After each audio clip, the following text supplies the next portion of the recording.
Sí se puede y sí se debe, porque ese es el llamado de Dios para sus hijos. Aquí en 1 Pedro lo dice claro: os ruego como extranjeros y peregrinos, gente que estamos de pasada en esta tierra, que tenemos una ciudadanía que es del cielo y que nuestro destino está en ir al cielo, pero luego vivir en cielos nuevos y en tierra nueva, eternamente con el Señor.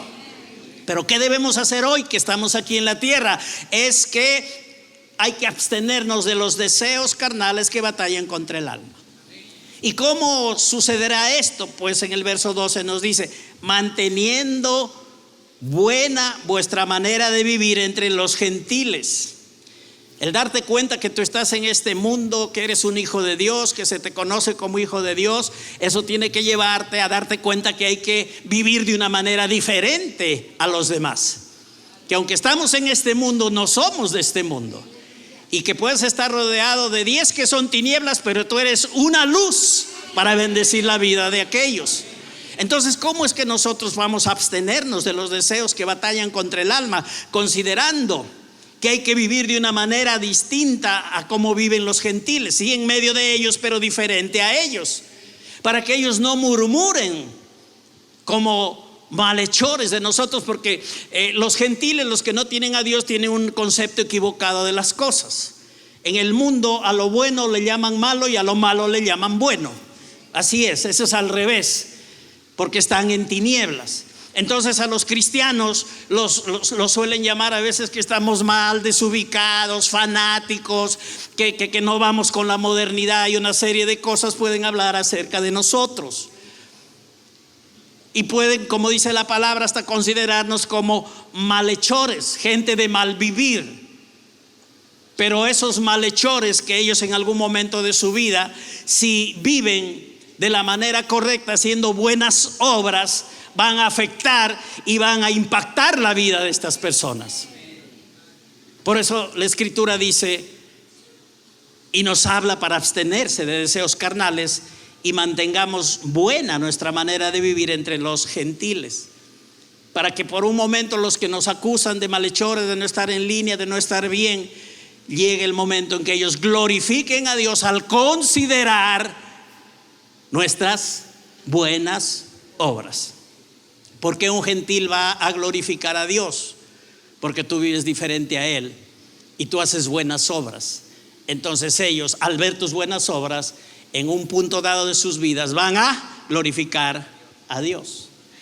Suena un poco raro lo que dice aquí el verso 12 cuando habla de que murmuren de vosotros como de malhechores. Realmente los cristianos fueron acusados falsamente en la iglesia de los primeros siglos.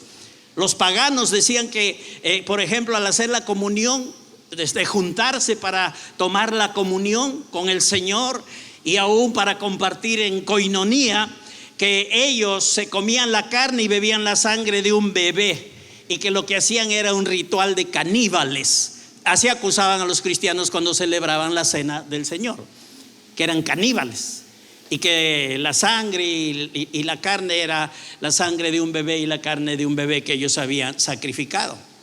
Decían que las fiestas ágape que ellos realizaban cuando se juntaban para compartir y tener coinonía eran orgías. De eso los acusaban. Y que eran entretenimientos inmorales que ellos practicaban delante de la sociedad. Entonces esas eran acusaciones. Los llamaban también ateos porque decían que ellos no adoran a ningún Dios. Entonces, si no tienen un ídolo, son ateos. Pero ellos creían en el verdadero Dios. Eran creyentes en el Dios único, en el verdadero Dios. Pero había esas acusaciones. Por eso la Biblia habla de que los gentiles muchas veces murmuran de los creyentes como malhechores. Pero hermanos, dice la palabra que en el día de la visitación ellos van a glorificar al Señor al considerar vuestras buenas obras. Nosotros hemos tenido un día de visitación, por eso somos salvos. Dios llegó, nos encontramos con Dios, Dios nos visitó. Estuvimos en un lugar X, vino la visitación del Señor, creímos en el Evangelio, nos salvamos por la gracia de Dios. Y por ese día de visitación en el cual abrimos las puertas a la gracia y al amor de Dios es que hoy estamos aquí, que somos salvos, que entendemos la voluntad de Dios, que estamos viviendo en el propósito de Dios.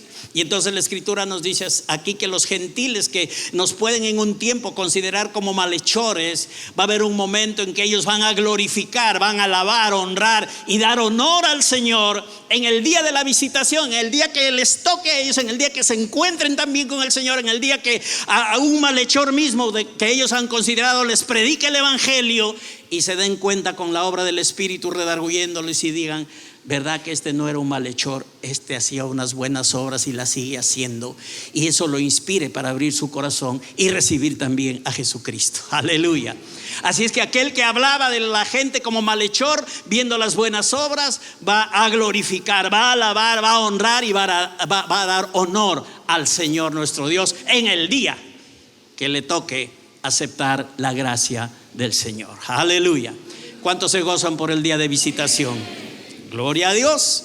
Entonces, esto es algo bueno que tiene que motivarnos para que nosotros hagamos las buenas obras, porque estas producen impacto y cambios en la gente. ¿Se dan cuenta que hubo un cambio? Los que nos llamaban malhechores, los que nos perseguían, los que se burlaban, ahora glorifican a Dios. ¿Por qué? Porque consideran las buenas obras. Son un agente realmente las buenas obras para ayudar a que la gente también pueda salvarse. En Mateo 5, 14 al 16, de pasadita vamos por ahí, dice: vosotros sois la luz del mundo. Una ciudad sentada sobre un monte no se puede esconder, ni se enciende una luz y se pone bajo de un almud, sino sobre el candelero, y alumbra a todos los que están en casa. Así alumbre vuestra luz delante de los hombres, para que vean vuestras buenas obras. Digan: buenas obras. Aleluya. Acto seguido: y glorifiquen, igualito que en primera de Pedro, lo que acabamos de ver, y glorifiquen a vuestro Padre que está en los cielos. Entonces, acá se reafirma una vez más con lo que Jesús enseñaba, incluso antes que la revelación venga por el Espíritu Santo a través de Pedro, y nos escribe en su epístola capítulo 2 verso 12 lo que hemos leído. Jesús ya estaba hablando de cómo las buenas obras pueden producir impacto y cambio en la gente, y por eso hay que practicarlas. Y por eso es que Dios nos salvó en Cristo, nos hizo hechura suya para buenas obras. Por eso las buenas obras tienen trascendencia aquí, pero también tienen trascendencia eterna para ser recompensados si las hacemos conforme Dios nos dirige. Entonces, aquí el Señor Jesús, y nosotros le creemos al Señor Jesús, que es el camino, la verdad y la vida.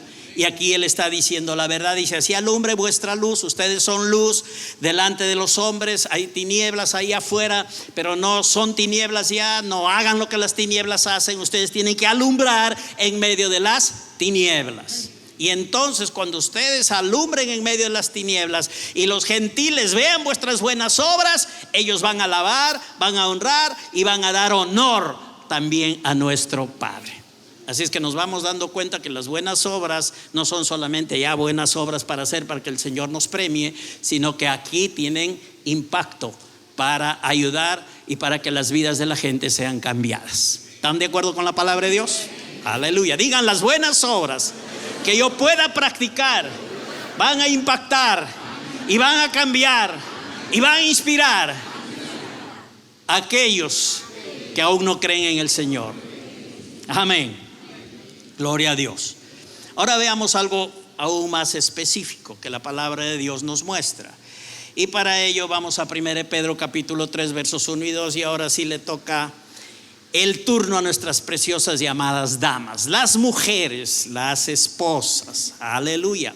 Pueden comenzar a sonreír y a gozarse, amadas hermanas, porque esto es Dios hablándoles para ustedes primeramente, aunque el principio es general, ¿ok? Pero acá hay algo específico de cómo las buenas acciones, las buenas obras, la buena conducta tiene un impacto para cambiar a las personas. Y esto viene de parte del Señor, está escrito en su palabra. Esto no es invento de un hombre machista, de un hombre que quiere siempre poner a la mujer contra la espada y la pared. No, esto es el propósito de Dios, esto es el plan de Dios, la sabiduría de Dios, la voluntad del Señor. Si me dicen amén, hermanas, podemos seguir predicando. Aleluya. Ya están agarrando la naranja, las cositas ahí que han traído en la bolsa. No, tranquilas, tranquilas. Entonces, ¿qué nos dice la palabra? Asimismo, mujeres, estad sujetas a vuestros maridos, para que también los que no creen en la palabra sean ganados sin palabra por la conducta de sus esposas. Así es que se gana gente predicando el evangelio, dando buenas noticias, pero las esposas que tienen esposos incrédulos, sin predicar el evangelio, sin hablar del Señor, con su sola conducta, van a motivar de tal forma a sus esposos que ellos se entregarán voluntariamente a Jesucristo.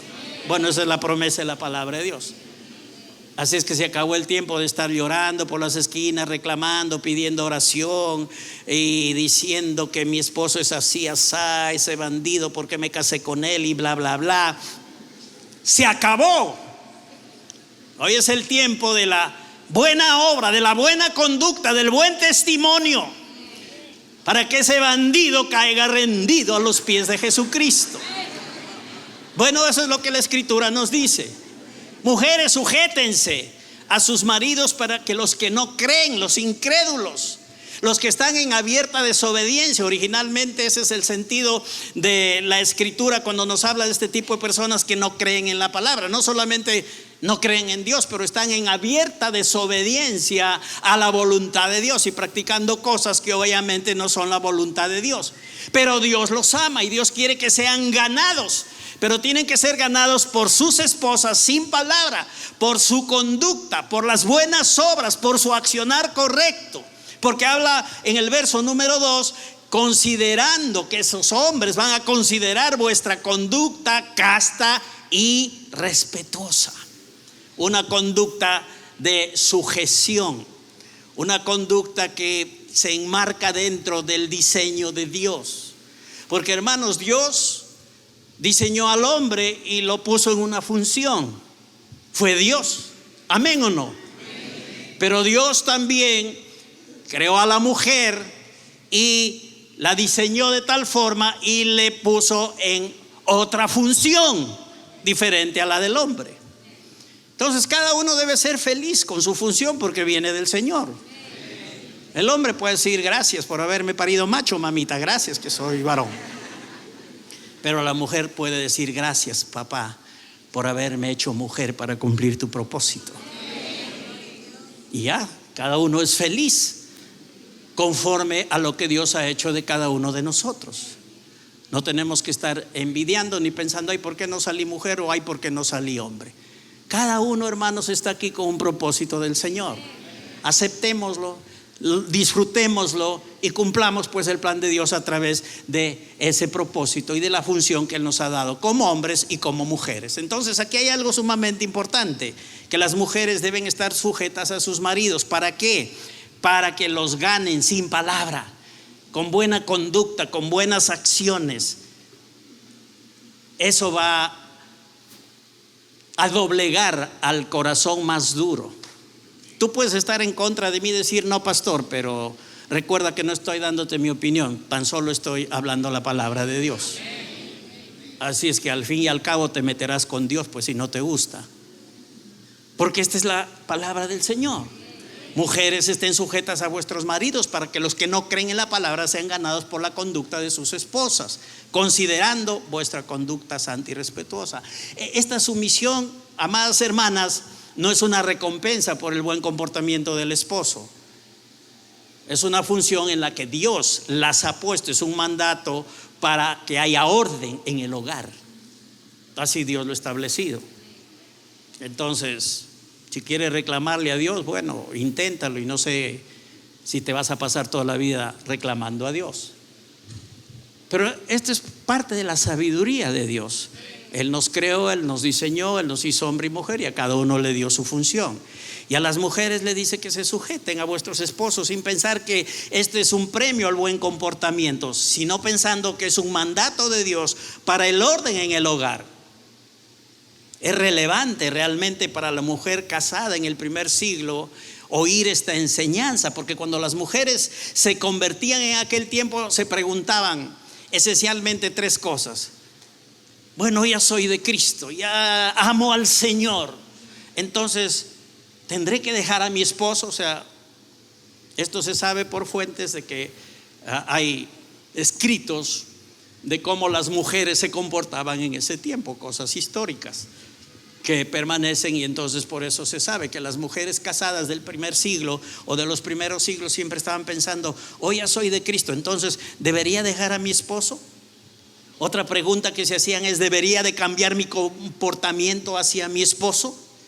Y otra pregunta es que ¿debería asumir una mejor y mayor posición que mi esposo? Porque como ya soy cristiana y él es un incrédulo, un mundano, un perdido, entonces puedo asumir una nueva posición. Pero viene el estate quieta y Dios dice: mujeres, estad sujetas a vuestros maridos. Entonces esto no lo inventó un pastor machista ni un hombre renegón, sino viene del corazón de Dios, por el orden de Dios y por el diseño del Señor.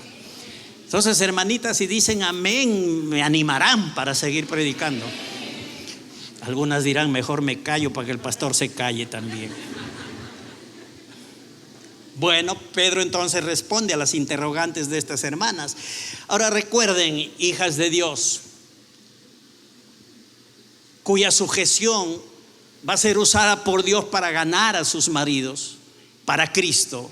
Recuerden que la sumisión a la autoridad no afecta la igualdad en importancia, dignidad y honor que hay entre un hombre y una mujer. Para Dios somos igualitos, tenemos el mismo valor, solo diseño distinto y función distinta. Pero tu valor es igual que el de un hombre. Tu valor para Dios, tu vida vale igual para el Señor, solamente tu diseño y tu función es diferente. Jesús se sujetó a sus padres y no fue menor que sus padres. Este mandato nunca debe ser tomado como una implicancia de que la personalidad o la espiritualidad de una mujer es inferior o menor o de menor importancia que la de un hombre. No, somos iguales para el Señor. Amén. Solamente distinto diseño y diferente función. Ahora, el beneficio de la sumisión de la cual está hablando el apóstol Pedro se demuestra en la manera que los esposos son afectados para con Dios. Primero, no creen en Dios, están abiertamente en desobediencia a Dios. Pero dado que una mujer se sujeta, se somete y tiene buenas obras, buena conducta y se comporta como cumpliendo el propósito y el diseño de Dios, entonces el hombre es afectado para su relación con Dios. Y la sumisión de una esposa es una expresión poderosa de que esta esposa confía en Dios. Mujer cristiana, si tú te sometes, no estás demostrando otra cosa que tu gran confianza en Dios, que realmente te importa la palabra de Dios, que lo que Dios dice es lo más importante para ti, que los sentimientos están por debajo de la palabra de Dios en tu vida. Porque quien pone los sentimientos más alto y más arriba que la palabra se fundió, ya está expuesta al fracaso. Porque los sentimientos nunca son una buena guía para nuestra vida, pero la palabra de Dios sí. Entonces, iglesia, tenemos que saber que este tipo de fe y obediencia de una mujer que se sujeta al esposo va a lograr grandes cosas aún sin hablar. Aquí entonces se está revelando la eficacia y el poder que hay en la sujeción de una esposa. Ustedes son muy bendecidas y son personas que van a ser usadas por Dios grandemente para bendecir, influenciar la vida de los esposos, si es que estos aún no son creyentes.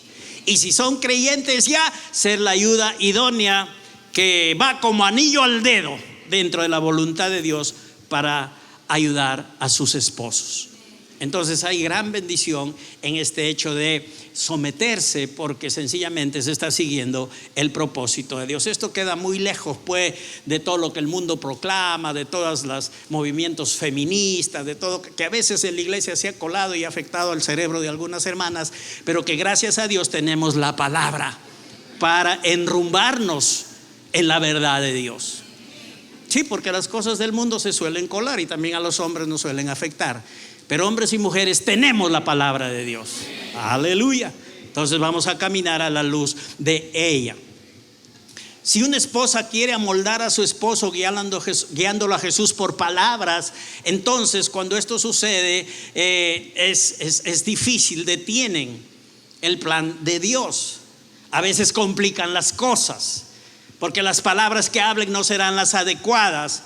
Pero cuando hay de por medio una sumisión piadosa, una buena conducta y un temor reverente a Dios, siguiendo su palabra, entonces al hombre no le va a quedar otra cosa. Dios te lo afirma, Dios te lo dice, que entregará su vida también al Señor a causa de ver tus buenas obras, tu conducta, tu sujeción y tu buen comportamiento. Ahora sí están entendiendo que es una bendición. Ven que no soy tan malo como pensaban, solo estaba predicando la palabra del Señor.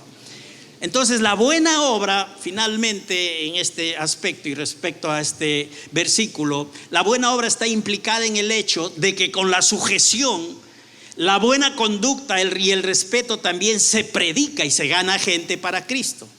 En especial de aquellos desobedientes, rebeldones, que son huesos duros de roer, que son opuestos al propósito y plan de Dios. Pero cuando hay una mujer sumisa, sujeta a su lado, entonces Dios obra a través de ello.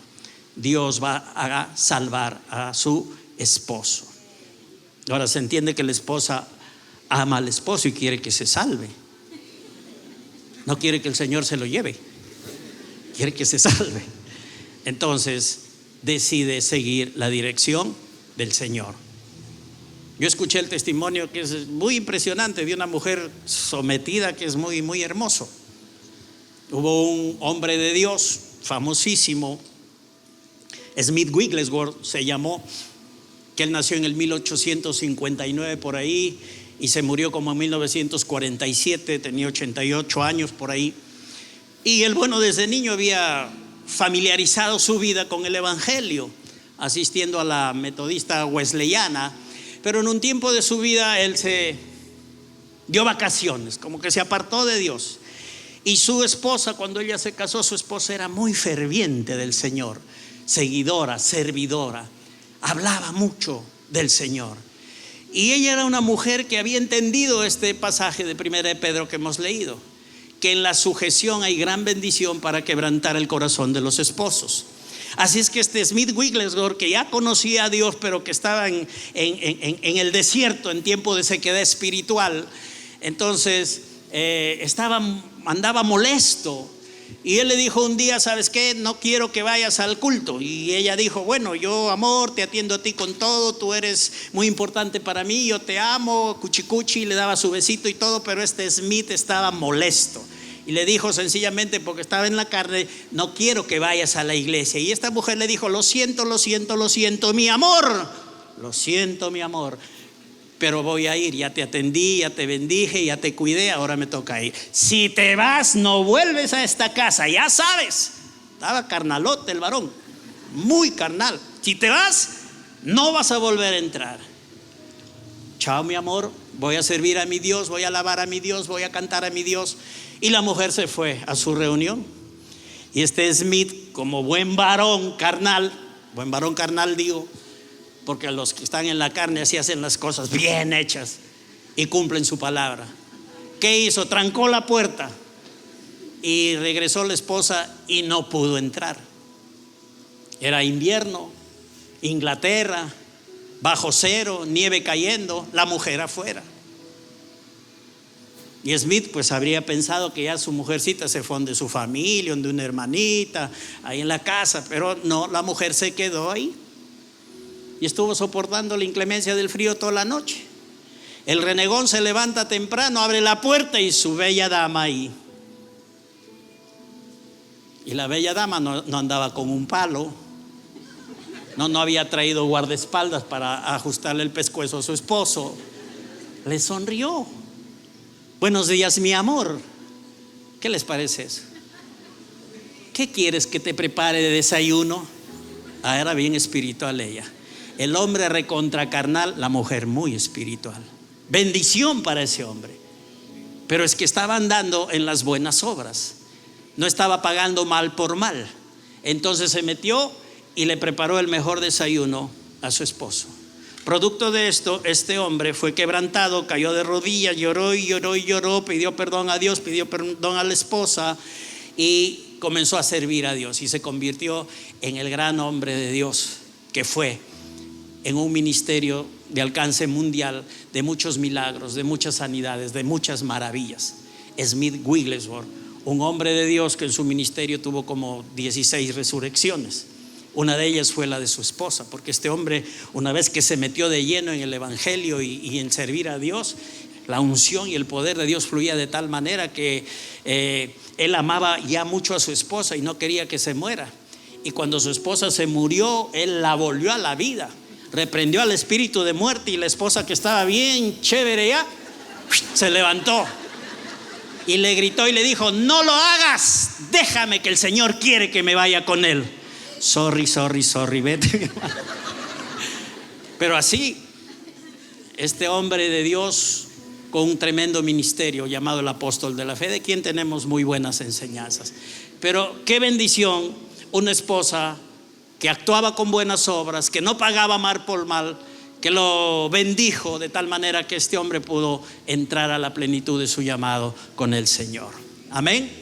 Entonces, mujeres así, muchas palmas, mucho reconocimiento, mucha honra para estas mujeres que siguen la dirección del Señor, aunque suele costar y aunque suele ser un poco difícil. Pero, iglesia, tenemos que recordar la importancia de lo que el Señor nos está ministrando. Las buenas obras que hagamos van a ser usadas por nuestro Padre fiel.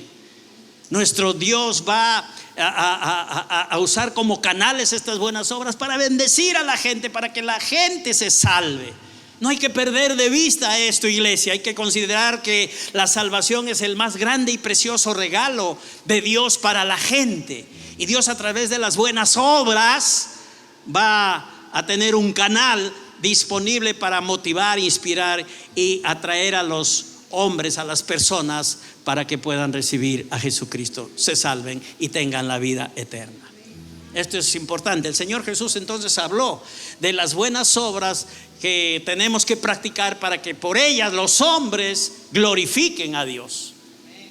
Y eso no fue revelación solamente que trajo el Señor Jesucristo, pues el apóstol Pablo también, por el Espíritu, en cada una de sus epístolas, él nos enseña desde la misma perspectiva que Cristo. Él nos enseña que hay una parte que tenemos que recibir del Señor, que es la parte doctrinal, que es la parte de lo que Él ha hecho en su amor, en su poder, en su gracia por nosotros, pero que eso tiene un sentido, tiene una razón de ser, tiene un propósito, y es que nosotros nos convirtamos en hacedores de buenas obras. Sí, en cada una de sus epístolas el apóstol Pablo habla de eso y presenta el asunto de esa manera. Si tomamos como ejemplo solamente la epístola a los Romanos, en los primeros capítulos vemos que Pablo habla de la infidelidad del hombre, de la lejanía del hombre, de no mirar la creación de Dios y aceptarla como señal de la existencia de Dios y rechazarla. Y el hombre está perdido, el hombre está cada vez más sumido en el pecado, a tal manera que llega a decir que por cuanto todos pecaron están destituidos de la gloria de Dios. Pero luego también Romanos nos habla de la provisión de Dios, de Jesucristo. Nos habla de que en Cristo y por su sangre hemos sido, ¿qué cosa?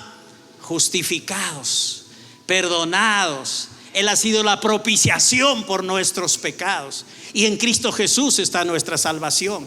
Luego, para decir que justificados pues por la fe tenemos paz para con Dios por medio del Señor Jesucristo. Después, para hablarnos que estamos muertos al pecado y que no debemos perseverar en el pecado para que la gracia abunde, sino que ya estamos muertos al pecado y que podemos vivir como nuevas criaturas en Cristo, llamados a una nueva vida. Después el apóstol Pablo llega al capítulo 9 de su epístola a Romanos para hablar del pueblo de Israel, que el pueblo de Israel está dentro del plan de Dios, que el pueblo de Israel todavía tiene cosas que hacer dentro del plan de Dios. Y del 9, 10 y 11 el apóstol Pablo se ocupa de hablar del pueblo de Israel.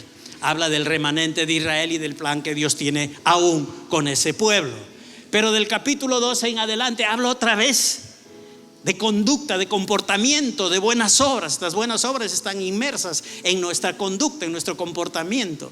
Y hasta el capítulo 16, el último capítulo, habla de una mujer llamada Febe, que era diaconisa de Cencrea. Y le escribe a los romanos para que la reciban, le dice: reciban a Febe, diaconisa de Cencrea, y por favor ayúdenla así como nos han ayudado a nosotros. Hasta el último capítulo está diciendo a la iglesia: hagan buenas obras, hagan buenas obras. Esta era una buena obra para hacer en favor de una sierva del Señor, de una hija de Dios. Entonces, así es en las demás epístolas, en Gálatas, en Efesios, en Filipenses, en todo, el apóstol Pablo siempre está hablando de lo que Dios ha hecho, de su gracia, de su amor, pero también está hablando de la razón de todo eso en nuestra vida. Y es que apliquemos a nuestro diario vivir, a nuestra vida cotidiana, la palabra de Dios, y que hagamos buenas obras, porque en Cristo Jesús somos salvos y hemos sido preparados ya de antemano para andar en estas buenas obras. Entonces, iglesia, es una gran bendición que entendamos el propósito del Padre y que nos movamos de esa manera. Sabemos entonces que nuestras buenas obras mueven a la gente, impactan a la gente para que ellos glorifiquen a Dios. Amén. Y sabemos también lo importante que es, hasta aquí nos ayudó el tiempo, lo importante que es para las esposas caminar en estas buenas obras para bendecir la vida de sus esposos, de tal manera que ellos crean al Señor sin necesidad de palabras. Hagan buenas obras, buenas conductas, sujeción y respeto, y Dios ha dicho que Él se va a encargar del resto. Si le creemos a Dios, Dios va a cumplir su palabra.